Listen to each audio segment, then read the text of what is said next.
उठाई और चल पड़े कि मैं जाकर उमर मोहम्मद का काम तमाम करता हूं। नऊज़ु बिल्लाह, अस्तगफिरुल्लाह। रास्ते में एक साहबी मिले, एक आदमी मिला। उमर कहां जा रहे हो? बड़ी जलाली तबीयत वाले थे। उमर कहां जा रहे हो इतने गुस्से के अंदर?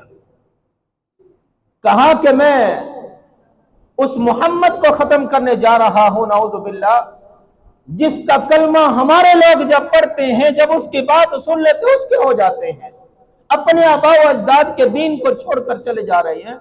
हमारा क्या बनेगा? हमारे तो सारे लोग उसकी तरफ जा रहे हैं। मैंने उनको खत्म करना है। ठीक है जी।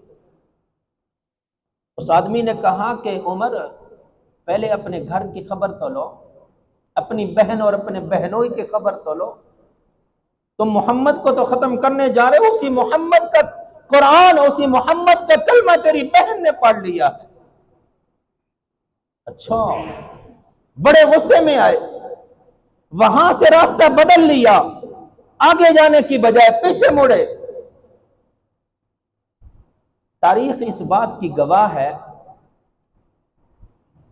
मुफस्सिरीन ने यह बात लिखी है, तारीख के अंदर यह बात लिखी हुई है कि जब उमर वहां से मुड़े थे ना, अल्लाह ने उसी वक्त उमर के दिल की दुनिया को बदल दिया था। वहां से मुड़े और सीधा अपनी बहन फातिमा के घर गए। दरवाजे पर दस्तक दी, अंदर से कुरान पढ़ने की आवाज आ रही है। बहन ने जल्दी जल्दी कुरान को बंद किया, अलमारी के अंदर रख दिया और अंदर दाखिल हुए। दरवाजा जब खोला तो अंदर दाखिल होते ही पूछा, क्या कर रहे थे? मोहम्मद का कुरान पढ़ रहे थे। अच्छा, मारना शुरू कर दिया। बहनोई को, बहन को मार मार के लहूलुहान कर दिया। कहा कि इसको छोड़ दो। अब आखिर उमर की बहन थी ना, जिस खत्ताब का बेटा उमर था ना, उसी खत्ताब की बेटी थी वो।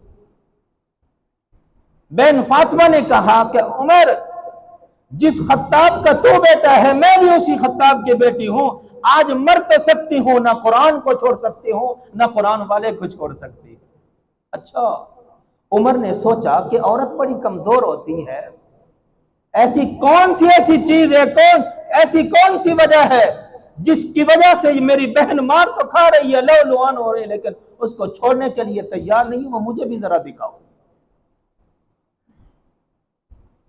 कहा कि जिसका कलमा तुम पढ़ के आई हो, मुझे उसके पास ले चलो। तारीख इस बात की गवाह है, जब हजरत उमर फारूक रजी अल्लाह तआला अन्हु, लंबा वाक़या मुख्तसर करता हूं, मस्जिद नबी के अंदर पहुंचे, दूर से देखा साहबी बैठे हुए थे, दरवाजा बंद करने लगे। आप सल्लल्लाहु अलैहि वसल्लम ने फरमाया कि नहीं, आज अल्लाह ने उमर के दिल की दुनिया बदल दी है, उमर को आने दो। जब करीब पहुंचे ना, आप सल्लल्लाहु अलैहि वसल्लम खड़े हुए और सीने से लगा लिया, उमर मुबारक हो तो। कलमा पढ़कर दायरा इस्लाम के अंदर दाखिल हो गए और कलमा पढ़ने के बाद सबसे पहले मक्के के बड़े बड़े काफरों और सरदारों के दरवाजे पर दस्तक दी जाकर कहा कि काफरों सुन लो, आज के बाद मुसलमानों की तरफ मैली आंख से ना देखना, आज के बाद मुसलमानों पर जुल्म न करना, इसलिए कि उमर मोहम्मद का गुलाम बन चुका है। नमाज का वक्त हुआ, दरवाजा बंद करने लगे।